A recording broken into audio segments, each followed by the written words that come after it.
Perempuan itu ibuku bagian 11. Gio tak pernah lupa kejadian setelah malam menyakitkan itu. Saat Aldi tahu jika Adira terus histeris dan sulit dikendalikan, lelaki itu menyeret Adira ke kamar mandi dan disiram air.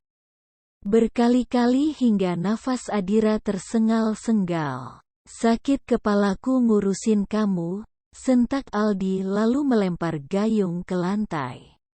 Ketika keluar dari kamar mandi, ia harus dibuat emosi lagi saat melihat Gio menangis diam menatapnya. Aldi menarik nafas panjang dan berkacak pinggang. "Kamu tuh laki-laki, Gio. Jangan cengeng, harus tegas dan pemberani, jangan malah ngumpet di ketek ibumu terus. Udah besar juga." Gio masih tetap diam.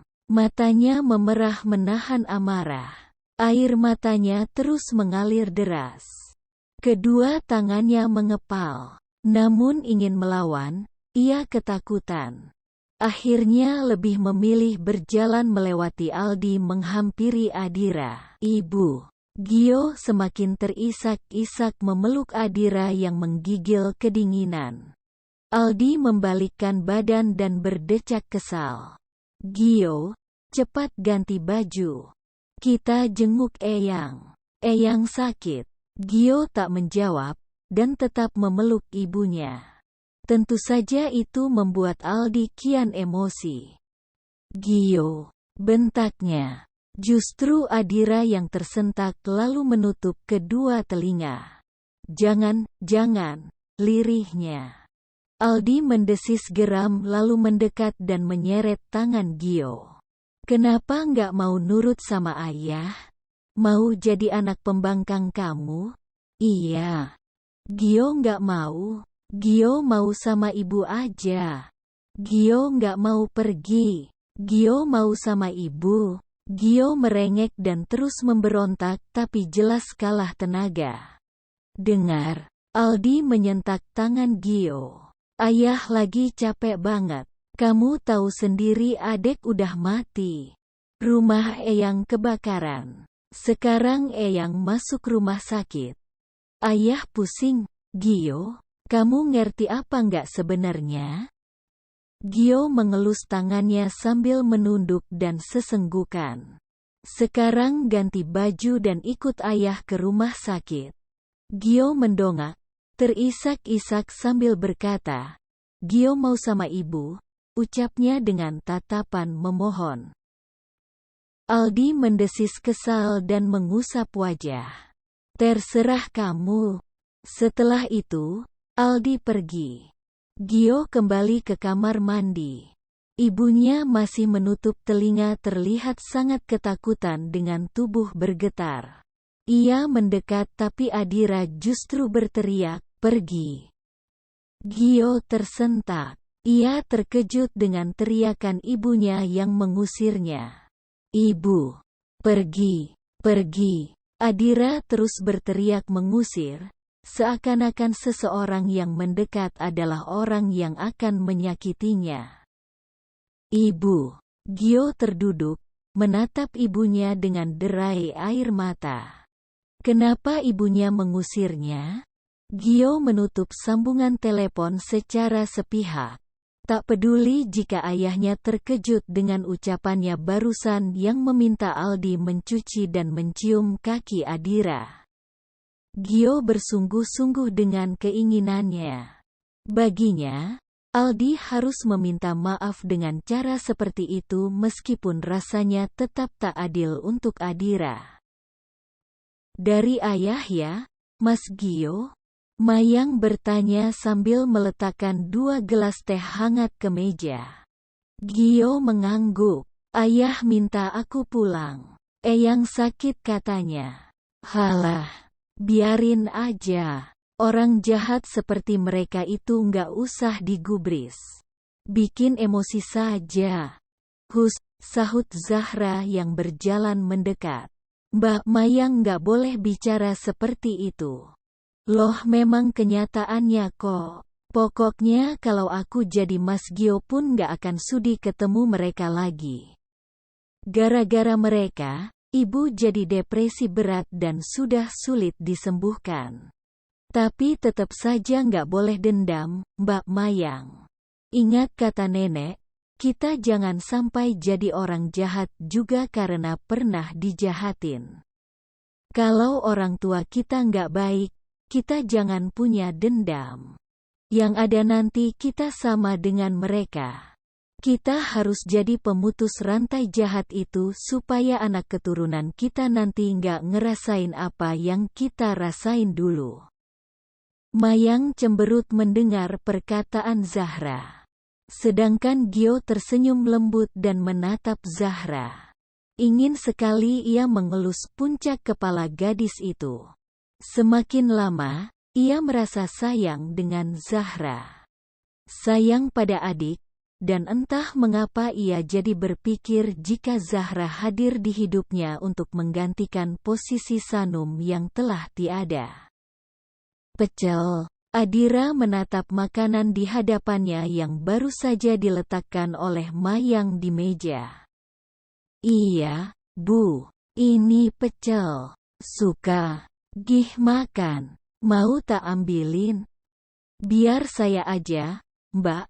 Sahut Gio lalu mengambil alih piring di tangan Mayang.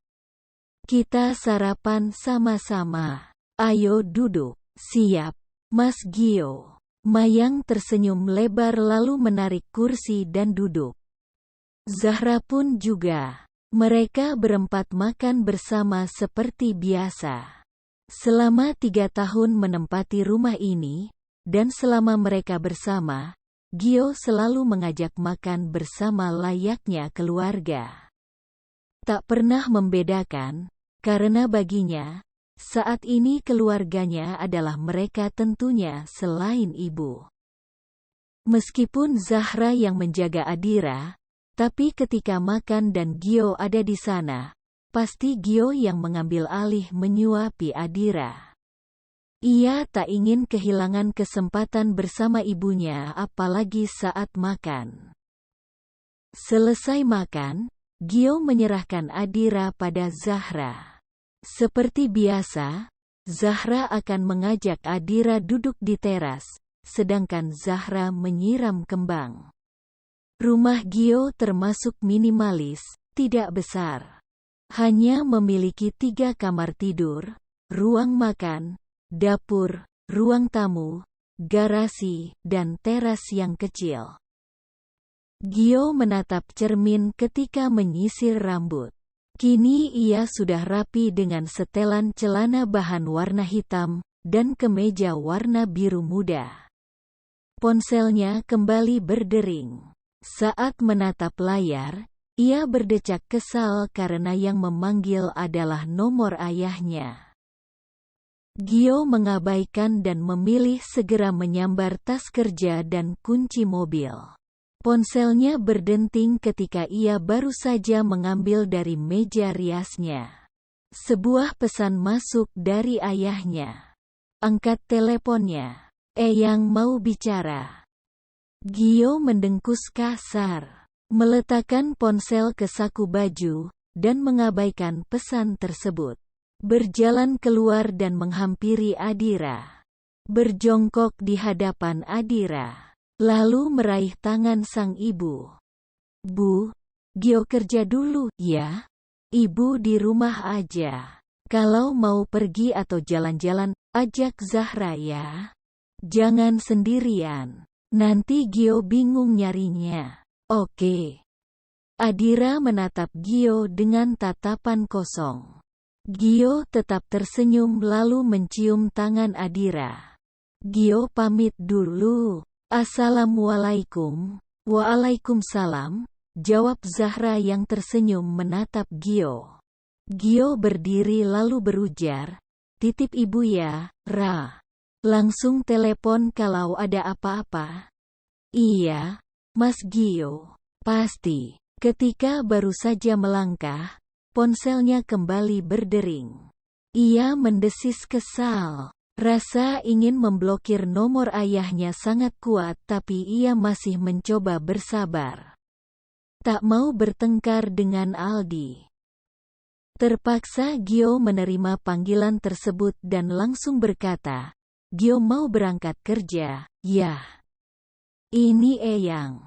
Gio menghela napas panjang. "Iya, Eyang. Maaf. Gio harus berangkat kerja." "Kamu semakin lama semakin sulit dinasihati. Semakin seenaknya sendiri. Kenapa? Mentang-mentang sudah bisa cari uang sendiri. Lupa kalau kamu punya keluarga. Eyang masuk rumah sakit pun kamu nggak peduli. Maumu apa? Apa kamu udah nggak menganggap ayahmu dan Eyang ini keluarga?" Gio tertawa dalam hati. Keluarga. Sejujurnya ia sudah menganggap mereka semua mati. Kalau Gio nggak kerja, nanti bisa-bisa nggak dihargai sama ayah dan Eyang. Sama kayak ibu dulu, nggak kerja, nggak punya uang, jadi nggak dihargai sama sekali. Iya kan? Hening sejenak, Gio tersenyum miring, ia berjalan menuju mobil. Masuk dan mulai menyalakan mesin. Zahra sudah membantu membuka gerbang untuk mobil Gio keluar. "Gio mau kerja dulu, Eyang." Karena setahu Gio, harga diri laki-laki itu bekerja dan menafkahi keluarga. "Bekerja tapi lupa sama keluarga buat apa?" sahut Sulastri akhirnya. "Eyang butuh uang berapa? Nanti Gio transfer." "Siapa yang ngajarin kamu sombong seperti itu?" "Gio belajar dari ayah dan Eyang." "Semakin berani kamu, ya? Mau jadi apa kamu?" "Gio mau jadi laki-laki yang bertanggung jawab, Eyang." Gio sudah dewasa. Sudah 25 tahun. Sebenarnya sudah cukup usia untuk menikah. Tapi Gio merasa belum mampu. Takut kalau nanti nggak bisa menafkahi anak dan istri. Takut kalau anak Gio mati karena kelaparan. Takut istri Gio menjadi depresi berat karena Gio yang semena-mena. Gio takut, Eyang. Takut jadi orang jahat yang nggak bertanggung jawab pada anak dan istri. Kamu nyindir Eyang dan ayahmu. Syukurlah kalau Eyang dan ayah tersindir. Karena Gio belajar dari kalian. Tapi Gio belajar untuk tidak menjadi seperti kalian. Maaf, Eyang. Kalau Eyang dan ayah masih tidak merasa bersalah atas apa yang pernah kalian lakukan pada ibu, maka Gio nggak akan pernah pulang menemui kalian. Assalamualaikum. Gio pamit kerja dulu. Setelah mengatakan itu, Gio menutup panggilan secara sepihak. Menarik napas panjang dan mengembuskannya perlahan. Matanya memanas, hatinya sesak. Untuk pertama kali ia berani mengatakan hal yang selama ini mengganjal. Untuk pertama kali ia berani melawan. Pintu kaca mobil diketuk. Gio tersenyum ketika melihat Adira berdiri di samping mobil. Gio membuka pintu kaca mobil, lalu Zahra yang berdiri di samping Adira menyodorkan tas. "Tasnya ketinggalan, Mas." "Makasih, Ra." Gio menerima, lalu kembali menatap ibunya. Tatapannya bertemu, meski sorot mata Adira selalu kosong. "Apakah ibu bisa memaafkan ayah dan Eyang?" tanya Gio pelan. Bersambung.